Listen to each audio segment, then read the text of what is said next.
49. Architecture. Chalcedon Report number 343, February 1994. Art has always required patronage.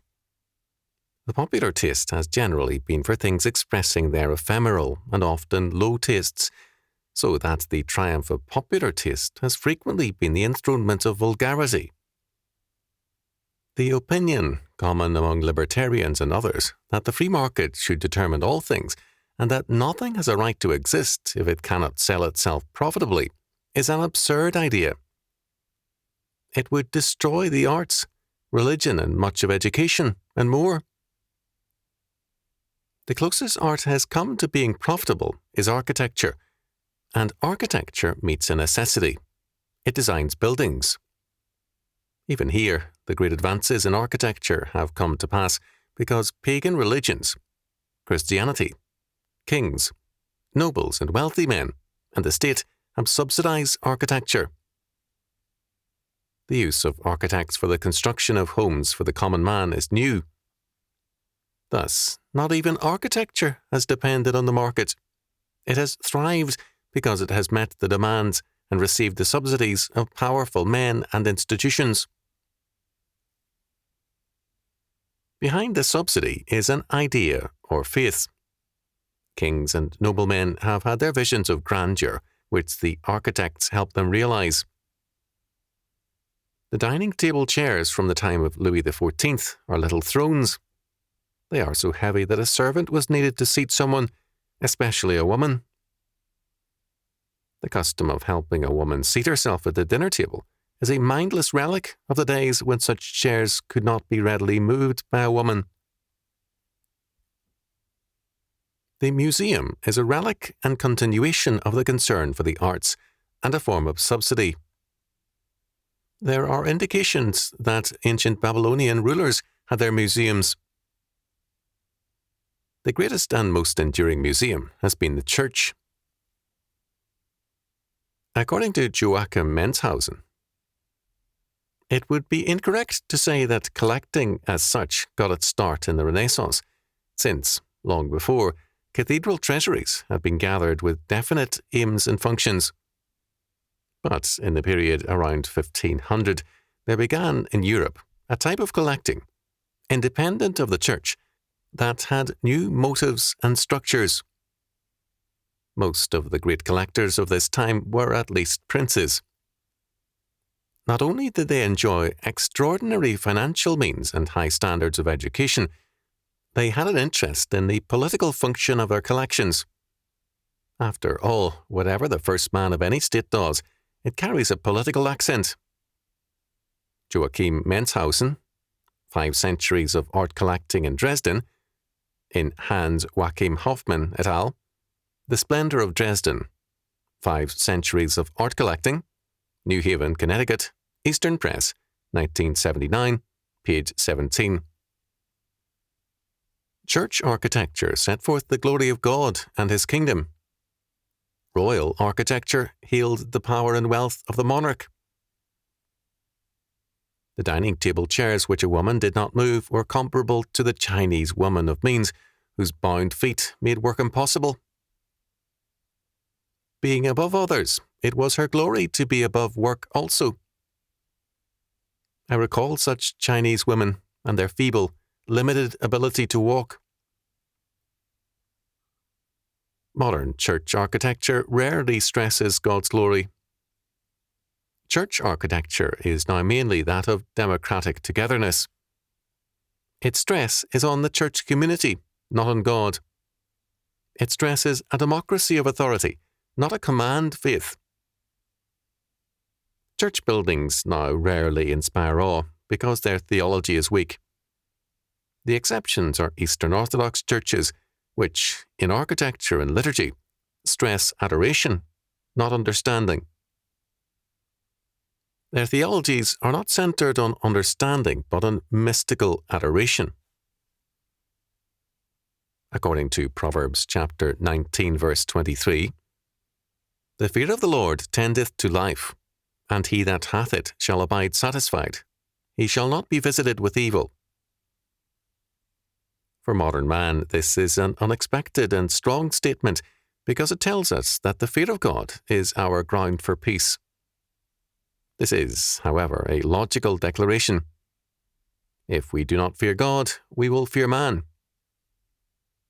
The fear of man bringeth a snare, but whoso putteth his trust in the Lord shall be safe. Proverbs chapter 29, verse 25. A people who do not fear God will rely heavily on psychiatrists and psychologists. They will also become inordinately preoccupied with themselves and with other people. The elements of majesty and awe were not eliminated from architecture when the church abandoned them. They were simply transferred to other spheres. They were retained in a continuing aspect of the medieval and Reformation world, the school or university. Now secularized, the university's architecture maintained a link to the churches of old, whether a cathedral or a village church. They stressed a semi-transcendent republic of letters, a continuing realm comparable to the church triumphant. The majestic in architecture first became visible in the state and its building. Louis XIV's Versailles became the model for other European centres of state and for Washington, D.C. George Washington's plan for a practical working capital was geopolitical. The capital was to be close to southern iron deposits and northern manufacturers, and it was intended to unite north and south. It was also intended to be a point of departure via the Cumberland Gap into the Western Territories. Jefferson dropped all this to create an American Versailles. The affinity of state architecture to pagan temples has also been strong. Until the post-World War II era, banks were imitations of Greek temples. The modern state, like Louis XIV, the Sun King, seeks to supplant God's majesty with its own. It has its shrines and its holy days, now called holidays. At every turn, it invites reverential awe for its majesty and power. Second, the majestic in architecture early saw the theatre as its arena. In its early years, grand opera was a royal or near-royal event. There could be up to 50 scene changes and much in the way of mechanical marvels. Figures flying through the air, boats in water, armies of many men, camels, elephants, bears, horsemen and cannons. Operas could last many hours, and they were very, very expensive because grandeur and majesty had to be set forth. They were major events. Friedrichia, the Holy Roman Empire, New York, Prager, 1968-1969, page 239 following. Subsequently, the ethos of grand opera was transferred to the movie theatre, once known as the Picture Palace. The luxuries of kings became now the theatres of the people. It was recognized by many that the movie theatre was designed to create an atmosphere of delusion among the people. Libraries and railway stations had earlier worked towards the same end, but the architecture of film theatres was most successful. David Naylor rightly called it the architecture of fantasy.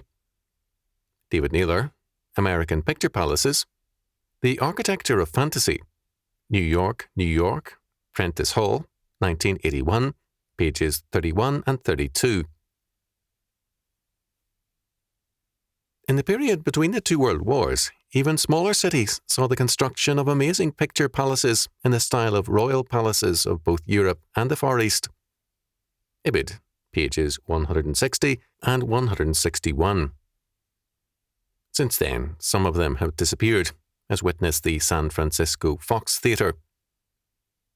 They were built for audiences too numerous to make them economically viable after 1970. The Fox was the most palatial theatre ever built. Ibid, page 177. It was designed not only to be a picture palace, but a kind of museum.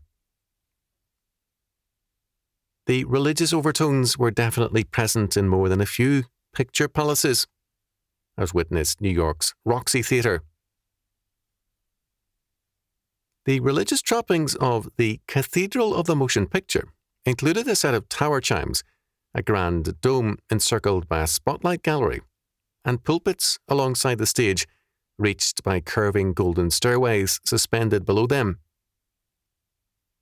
Before reaching the cathedral interior, the patron passed through the awe-inspiring rotunda, which rose 5 stories.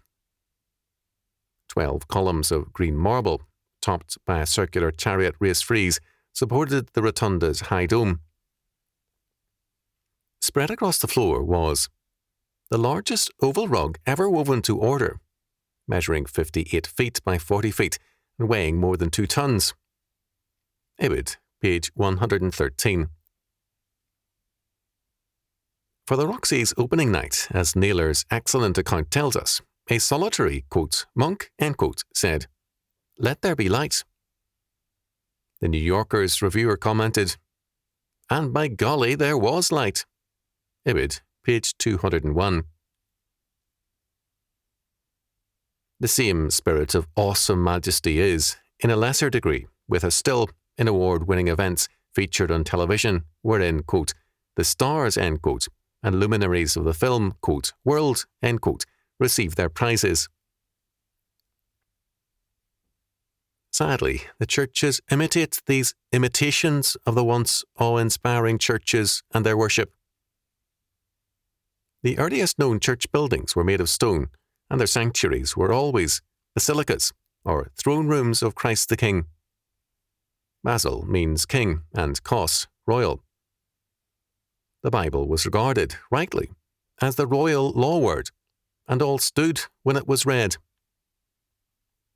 In the early centuries, and for some time to come, all church buildings were basilicas. When Louis XIV's royal chapel made that monarch central, it was, although done in ritual rather than architecture, the beginning of a major decline in the life of the church. Certainly it diminished its authority. The Protestant church is now a meeting place, not a meeting place of God with men, his subjects and his son's members, his new humanity, but a meeting place of democratic men. In some denominations, a meeting can be called after the service to dismiss the pastor if his preaching offended the people. This makes the people into God, and the church is not God's throne room, but a democratic lecture hall. Architecture is important. I have heard men say that the once authoritative pulpit in church will never return because Calvinism is dead, and the spirit of democracy is triumphing in the churches, Catholic and Protestant. As long as the Word of God is simply an advisory and optional word, and not the law word of Christ the King, democracy will continue to make a shambles of the church. The word and will of man will prevail over the law word of the triune God. The church will be like a union hall. If a strong authority exists, it will be the authority of a man or a group of men, of an institution, not of the king over all kings and rulers. Until then, our substitute for the picture palace, television, will proclaim a more influential word than the church. If I speak from myself and out of my opinions, I cannot compete with all the dazzling technology of television. If I put on all the amazing stunts of our, quote, designer churches, end quote, I underscore my emptiness. Only when I proclaim the whole Word of God in all its splendor will I see God's power attend His Word and my service. That imperial Word will shatter, change, and remake men and nations. It will provide a new power and order to the world, and it will renew architecture